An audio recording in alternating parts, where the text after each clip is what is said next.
5 seconds remaining.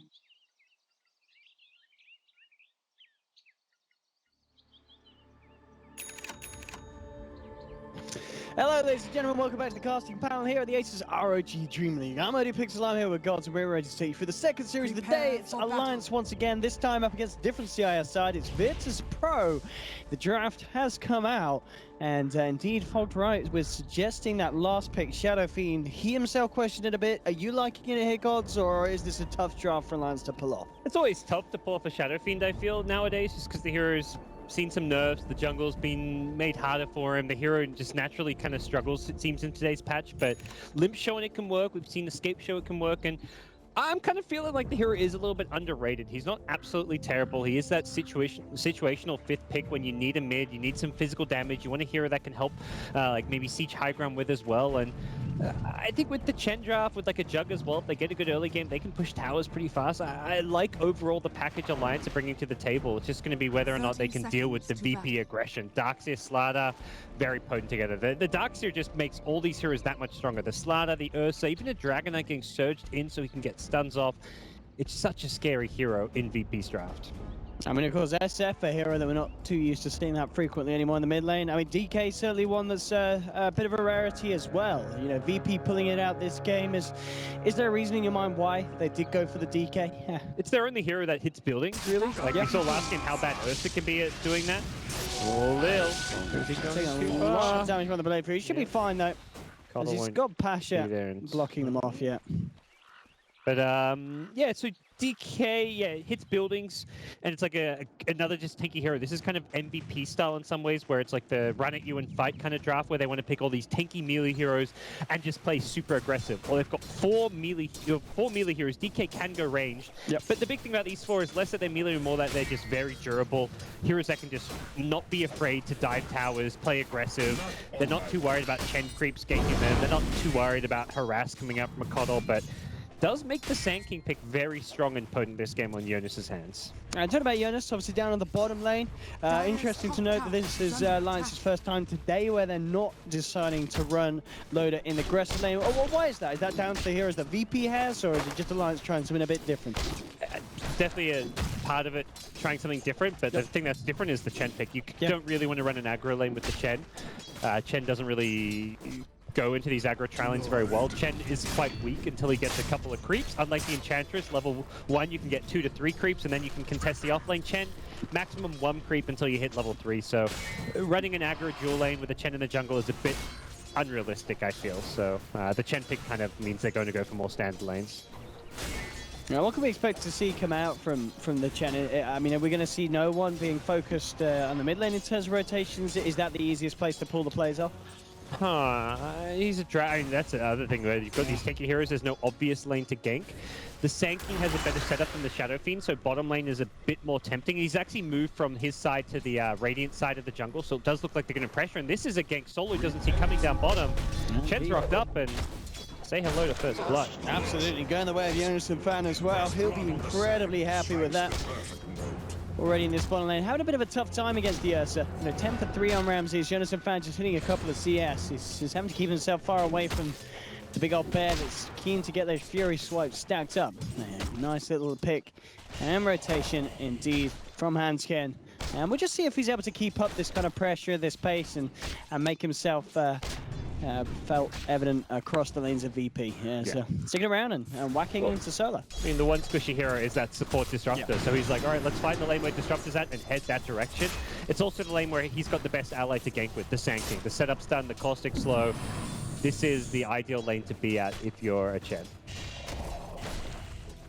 Again, just keeping Ramses back, making sure that Jonas and Fan can find the farm. I mean, I guess that's the thing as well. Once the Sand King gets a few levels in this lane, it's going to get harder and harder for Ramses to farm against, especially until he hits that 6, because the caustic finale is going to hurt. Yeah, it's a dangerous lane, and the thing is, it's one of the few heroes, melee heroes that Ursa does not particularly want to trade hits with all that well. Normally you're okay kind of trading right clicks because of the Fury swipes. We'll see a glimpse back, saving Disruptor's life a little bit there. But yeah, against the Sand King, it's very dangerous if you don't unsure as to whether he's alone. If you know he's got a friend, you definitely don't want to be trading hits, because that's where the Chen will be the difference maker in finding that kill.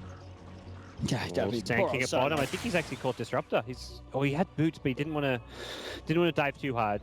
Had 2 in the stun. Could have hit the stun and perhaps dived to tower for the kill, but it wouldn't have been the best use of his mana and his time. He's better off just coming back and free farming the lane now that it's a 2v1. Yeah, and of course every time he leaves the lane to look for those kind of plays, Ramses gets space and sitting there top of the CS board at the moment. Neck and neck with Limp in the mid lane. And mid lane, of course, slightly led by Limp, but it's incredibly close. And I guess what this kind of matchup expects to be a bit of a wash. They'll trade blows, but they've both got wave clear. Yeah. Very low levels, maybe DK can go kind of evenly. It starts to pull SF's way as he gets levels and souls.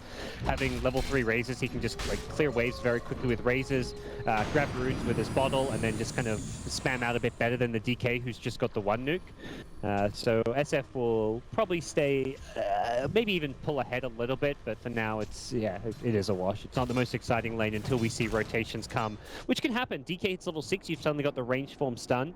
We do see no one pick it up before level 6, meaning that he wants to maybe have that kill opportunity with a rotation from someone like Darkseer or Slaughter. Bottom lane, Hanskin opting to very much cement himself down here. I like his play so far in the Chen. He's chosen the right lane to kind of go and sit in. Yeah, Ursa's still farming, hasn't completely shut down the Ursa by any means, but he's allowed the Sanking to get a lot of farm, and he hasn't really taken that much XP. Jonas is still about to hit level 5, 5 minutes in. This is like if you knew your offlane was going to be this far, you'd be happy. Oh, this wraparound from Lil. Catching Limp off guard by looks of it. Rotates in towards the mid lane. No one does have a DD damage. One more touch will do it. Limp turns around, looks for a final raise. But his own life will be raised to the ground as no one gets the touch through. EGM with the mana leak, trying to do something in return. He's going to stop no one from getting off a Dragon Tail, but Lil, maybe questioning if he could go for a bit of a pursuit. He does have the crush. Hanskin's presence, making sure the VP don't find anything else there.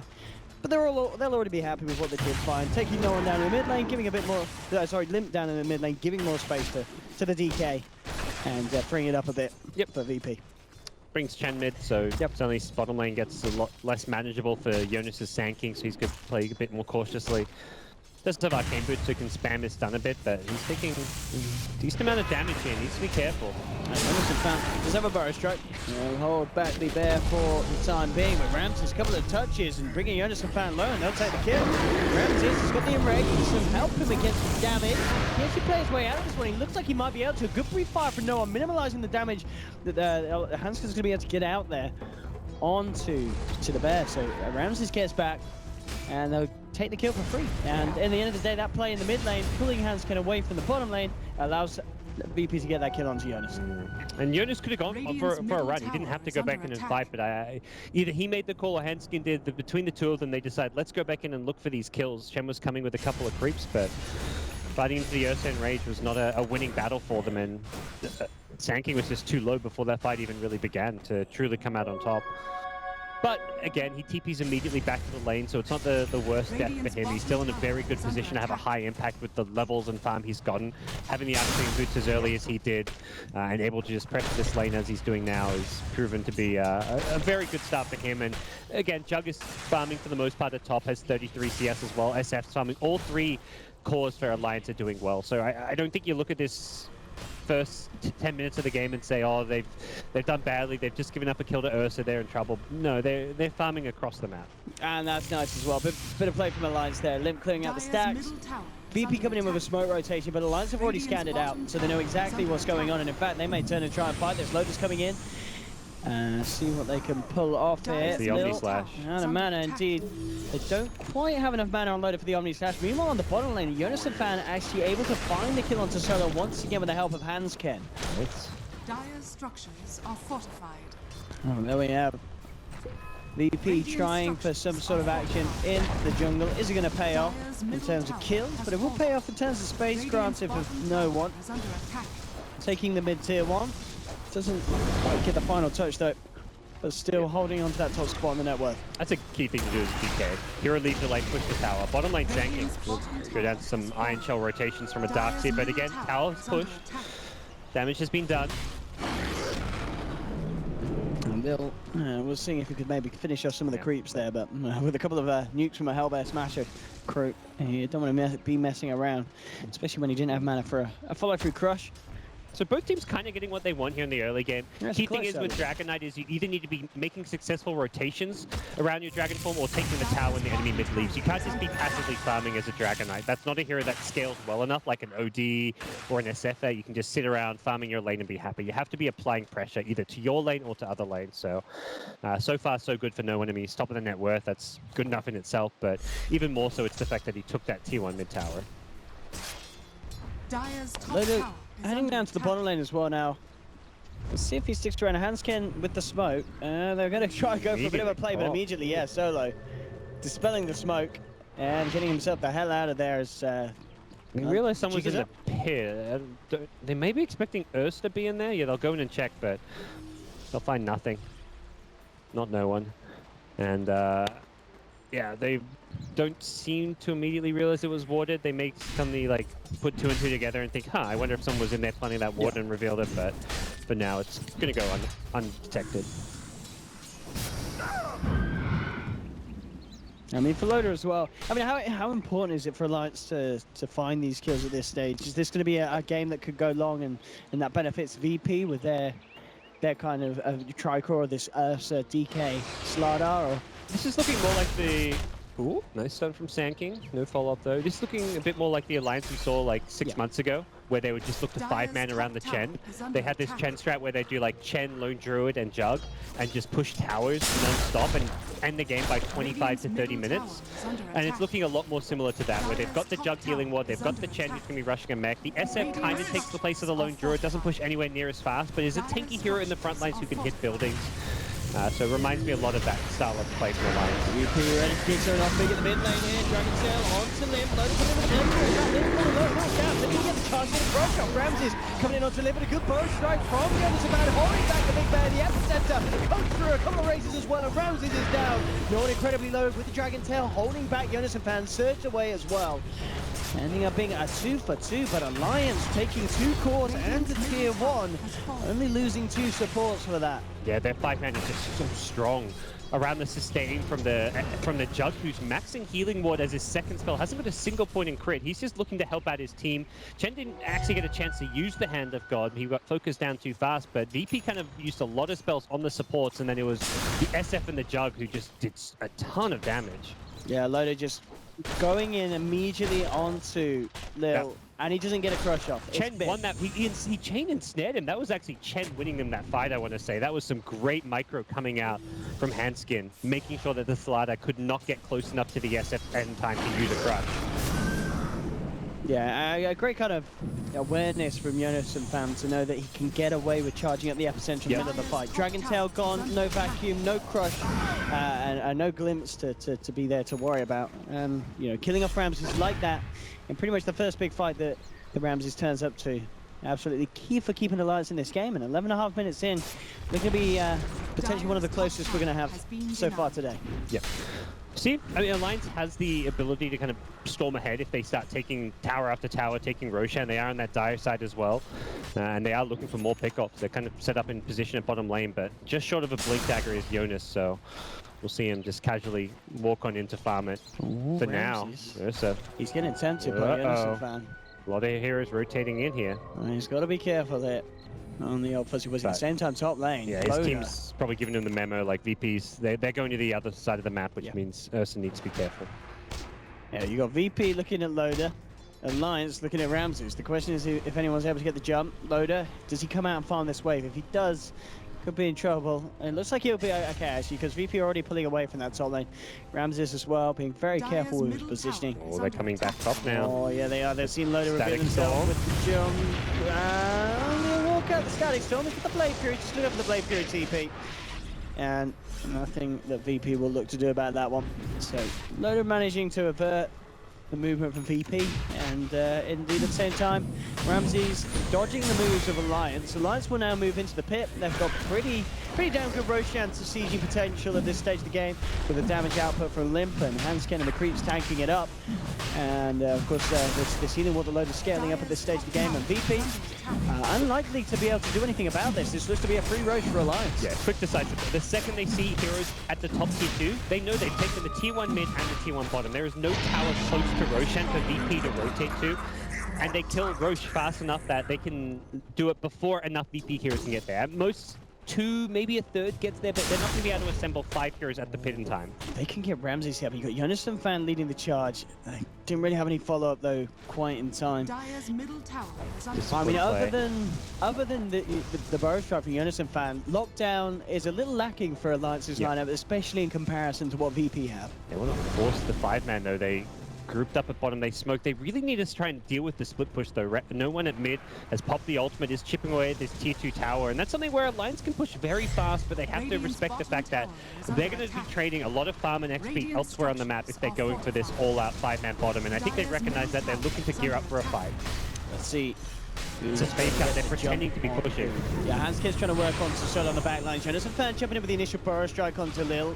Lim's presence forcing Lil and no one to back up. They'll try for kinetic field to hold them back, and it's indeed going to do that. Anyone. They were pretending to be pushing bottom, like they left their 2 carries, SF and Jug, showing while the other 3 heroes all TP'd back. So if you're VP, you're thinking, okay, we see their 2 carries hitting our buildings, their supports, they're missing, but that's because they're sitting behind them in fog. No, they were ready to set up mid. One of the heroes got recalled by the Coddle, another TP'd in, but catching no one at all with a Sanking Blink, that's not the expected outcome, in my mind, or Alliance. And Alliance is still moving in for more with the Omnislash and Loader. They're trying to find Lil. Lil kept alive by the med kill from Patch. Epicenter coming through for Jonas and Fan looking for a target. Isn't going to find it. Lil still alive, turns back in with a crush. And in fact, Jonas and Fan in trouble. The Amplify laid down. He'll go for the Sandstorm, but the tower's still punching into him. And Jonas and Fan, he loses his life. EGM as well, a second kill for VP. And Lil getting away just like that. They jump in, they blow the Omni, and they can't kill the Slardar as VP just juggling the side of Alliance around them and making sure that there's no casualties today on the CIS side. VP are just outmaneuvering Alliance now. I feel like Alliance have the heroes in the draft to do all right here. Loader's gonna get found, but yeah, let's say shouldn't be able to get solo killed by a dragon. That would surprise me at least. But yeah, Alliance is kind of getting pulled around and not finding efficient trades. Like, they're in a position to 5-man push bottom, they come back to fight, they don't get the pick off. They could have traded tier 2s perhaps, but again, even if they'd gone for the trade, they were already too late to go for it because VP were pushing faster. They were pushing the tier 2 mid faster, they could have then transitioned back to farming.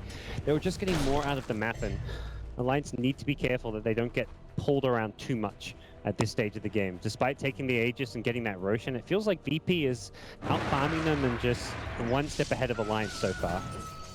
Alliance certainly still needing that team fight. I mean, we saw there Jonas and Fan jumping in with the Epi Burrow, and the fact that he doesn't get that kill to kick it off is incredibly painful for the follow-up outcome of the team fight from Alliance. The slider sprinting up like at the exact perfect second he needed to use it and then get away on like 5 HP out of the Jug spin range, so does get a little easier to fight now as Loader hits level 11. The level 2 Omnislash just doubling in effectiveness as far as its damage output, and these fights get just that little bit more potent from Alliance when they've got more reliable damage output. Sanking, the other hero you probably want to see hitting level 11 for an upcoming fight, and once those 2 heroes have those key levels, it gets a lot easier in general. Looking towards Limp's build as well, with the way that the fight's going, Dragon Lance straight into BKB, do you feel absolutely necessary here, or do you feel this is something that Limp has kind of been forced into and he would have rather gone for other avenues on the SF? Pretty standard for the most part, nothing crazy about it. This is SF, when you're playing this hero, you just want to go heavy stats, take up a lot. Nice blinding light helping him out there, but yeah, the BKB not going to help against the Ursa physical damage, as well as DK's pretty good against BKBs just because it's an insta direct stun.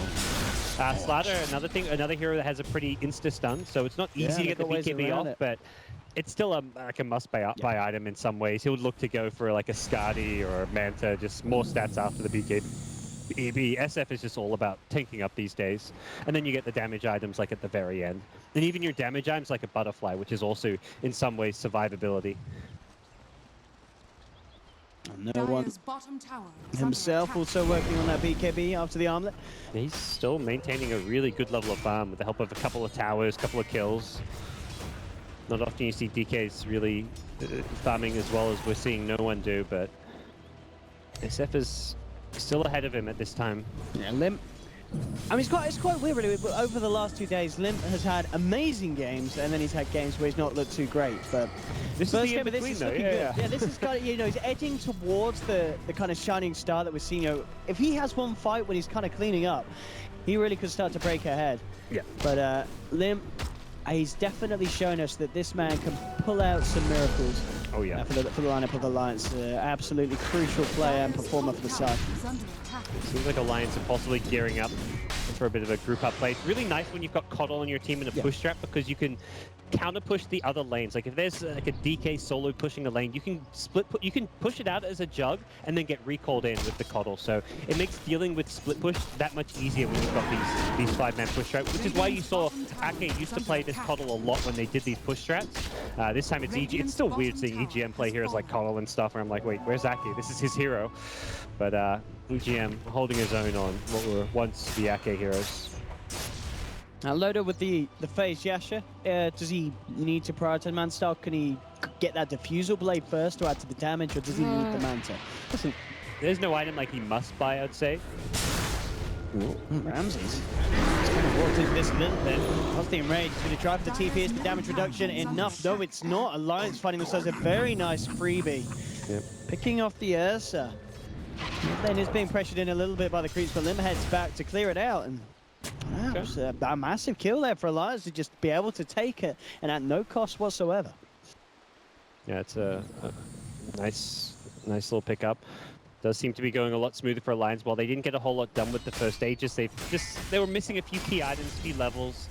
SF the hero that just takes a little bit longer to come online and be ready to start pushing down towers, needs a couple of big items to go with the Dragon Lance, and they're giving VP to farm up their BKBs, their Blinks and whatnot, but I think Alliance is just confident that once they get all their big item timings, they can just really 5-man down a lane and be almost unstoppable. Chen's even working on an Aghanim Scepter, so like if you can pick yourself up a couple of ancient creeps, like maybe get a Black Dragon in the mix as well as one of those Granite Golems, your 5-man siege is almost unstoppable at that point. Heroes like Ursa just don't really fight into that well at all. Darkseer can quite nicely with like a vacuum combo into a crush. The DK's got some AoE damage with his Elder Dragon form, but no one's not at that stage where he can do damage as a Dragon Knight. He's gone for the BKB as you do, but it's his next item which you normally see boost up his damage output. Yeah, and I think I really like that choice to get the Aghanims on the Chen, just to have that higher uptime in terms of when you're ready to fight. Whereas, you know, look at VP, having a transforming hero like the DK, they're going to have to wait for the Elder Dragon form, they're going to have to wait for the wall. And Alliance, it's going to be nice to them. And of course, they don't really need to build a pipe on the Chen. It's definitely the physical damage element that's the scariest from VP rather than any sort of magical burst. Yeah, you're right about that. Pasha in the trees, ready to jump. Dire's bottom tower is under attack. But also at the same time, maybe second-guessing his ability to jump into these heroes. Bottom lane. No one actually out on his own. He'll pop the BKB, goes for the TP. Loda's going to try with the Omni Slash. It's not enough damage. Too many units around it. That was a value illusion rune. He said all these like value runes this game. When he was pushing the mid lane, he had an arcane rune, so he had the short cooldown on his dragon form. He had the haste rune for that earlier mid fight, and now he finds himself with an illusion rune that I don't know if it saves his life, but definitely made it a very comfortable TP out. Loda wasn't very close to getting that kill. VP grouped up as 5 towards the mid lane. I mean, they themselves, you know, we obviously talked about how Alliance, if they win a fight, the amount that they can get done. A VP in a similar position, I mean, they've obviously got the tower pushing potential of a DK. Are they looking to 5-man and siege the base at this stage, or do they still need some key items? They need more key pickoffs. They want to find a kill into a push. Ramsey's trying to lead in on to EGM, but again, not quite finding the lockdown. Alliance very much ready for any sort of fight that VP want to go for at this stage. I feel like a bit of a slower game these last 10 minutes or so, mostly just Alliance tried to test the waters with that first Aegis, couldn't do it, and it'll be more this second Aegis, which will be the perhaps key item for, I wouldn't say Alliance, because they're the team more likely to get it, but all it takes is VP smoking, finding a pickoff, and suddenly Ursa, I mean, Ursa does what he does and takes Roshan in no time at all, so Alliance do need to maintain their discipline as far as securing this Roshan goes. And step one in doing that is going to be to go for a smoke play here. They've grouped up, they're going to loop through the enemy jungle, try and get some map control, try and find a kill, but they get found by a Radiant scan. And very nice scan indeed from VP, and VP may want to position themselves to get ready to jump back in, and indeed Solo hiding in the tree line. See what kind of jump they get in front of. It's going to be Jonas and to get the initial burrow strike out onto Patch. He looks for the record, gets it off, but no one has popped the BKB, and he's taken down one, he's taken down two. This man, he's turned up the fight with an ED rune. The crush comes through from Lil, not going to catch anyone. Alliance already on their way out of there. But again, another fight where, I mean, you're saying no one getting the preferential runes. It continues again with that DD allowing him to make quick work of Limb, heading straight into the Roshan pit. And Alliance, they're still hanging around. The ward's up there. VP, they're just going to jump on it. Alliance are trying to go for the D ward, but VP, they're going to D-life. Alliance take down EGM and maybe move over for more. Jonas and Fan and Loader left in the lane. Got the burrow strike to hold back any potential of a crush. Loader tries for the TP out in the tree line. He will make it, but again, VP with 3 kills, with the Roshan, with the Aegis, and now with the Blink Dagger onto no one. Yeah, VP were just too ready for it. No one just having a rune every single fight is just getting ridiculous. It wasn't even the best start to the fight for VP. The Static Storm prevented the follow-up from Alliance, although it didn't really fully combo anyone down. They didn't manage to burst anyone else. The key thing was Ursa on the Shadow Fiend. Yeah. Despite Shadow Fiend having a BKB, Ursa just went to town on him, brought him down. Even with the Requiem coming out, Ramses manages to tank most of the damage using the Enrage, and the fight just went swimmingly for VP because of the SF getting focused down at the start. Fast shot now on Ramses.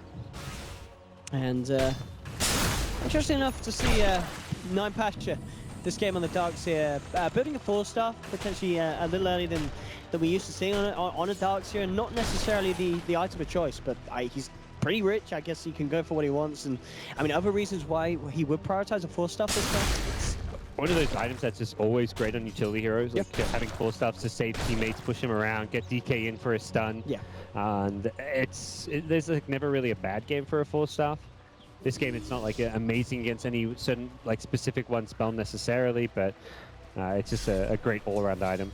Would like to see him upgrade to the Greaves. The cooldown reduction on the heal from 65 to 40 is great, and also it helps get rid of the mana leak. If it happens to get thrown on yourself, you can Greaves it off. So it does make life as a Darkseer a little bit better. Innocent Fan hiding in the trees. Let's see if he does go for any kind of solo play onto solo, but no, Disrupts is already out. And Alliance, yeah, definitely will have been shaken up a little bit after that last engagement. Need to pull themselves together. Limp, BKB, Dragon Lance, Yasha as well. And by the looks of it, you imagine just getting the Manta style to help him out against the Amplify from the Slaughter in these fights? Yeah, SMY seems like a odd pick up at this stage. Okay. I don't think it's SMY. I think it's much more likely Manta. Yeah. I think getting out of the amp. If you get like jumped on by Nursa, you Manta style, and it just creates that momentary confusion where he's not doing damage to you. Oh, talking about the SF here. Big jump on, he is beefy. Between the two of them, they can't kill him. So Limp will be fine. Still Limp's back. It just actually pops the BKB, so I mean that Limp's maybe not necessarily going to set them up for a kill, but just spooking Limp, forcing him to pop a BKB charge. Lil continues to jump in on a bit of a chase down, but he's not going to be able to catch Jonas and Fan. He's already out of there. Loader, he's going for the wrap. Pushing down on the bottom lane. Ramses will turn up. Maybe see if he can chase down Loader into the tree line. Oh, what's he going to do here?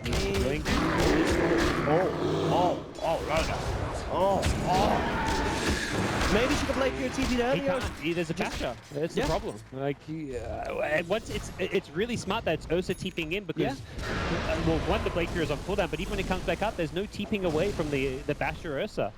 And that's a big reason why he goes into that Basher is because he knows if Loader wants to split push, the Blade Fury TP is his escape from that rotation, from the glimpse, from the Slaughter TP. Slaughter has Bash himself, but you're unlikely to get off his... The Slaughter Bash is unreliable because you hit so slowly. Ursa Bash is almost guaranteed.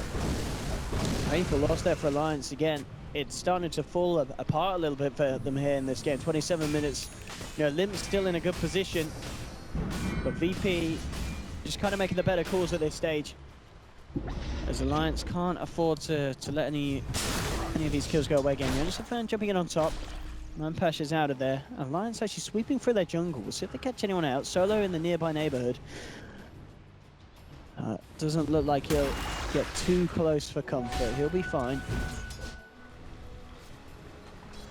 But yeah, Pasha could be the target. Innocent fan. Sitting in Mules, we'll see if he can play his way out of this. A fair few members of Alliance coming in, surrounding the Dark Seas. That's just going to go for the TP out. In fact, he's a bit of a genius. What are you going to do about that? We talked about it earlier. Alliance lacking the lockdown other than the Sand King stun, and it's shown there. He's going to come in with the crush after 2 rounds. He ripped CGM to pieces. Oh my goodness. And it was sort of little trying to go for another crush, but the TP out was already there. Jonas, but it's getting scary. You know, Amplify into the power of the Fuzzy Wuzzy. It's a kill every time for VP, and very quickly as well. Yeah, they're just playing their draft really well, finding kills so with ease, and that's something Alliance have tried to do. They know that in order to take Roshan or to go push, it's a lot easier to do if you can smoke, find a pick off, and then go from there. But VP, they scattered them out with the scans when they've smoked. They've just not found any connections past the early game. They got some kills early on with the Chen down bottom, but it feels like Alliance are just not finding any kills at all here in the mid game. Lift just blown up over the middle. They managed to catch out Jonas and Fan as well. Loaded came in with the Omni Slash, but it really did not do a lot at all. Glimpse back onto Hansken. It's going to be a 3rd kill for VP in this push. But move on to the racks. And GG's called. It's just fallen apart all too quickly for Alliance. VP to take the first game. Alliance showing a fair bit of solidarity in the earlier stages, especially in the laning stage. It didn't look too bad, but as soon as the team fight came together, VP were much clearer,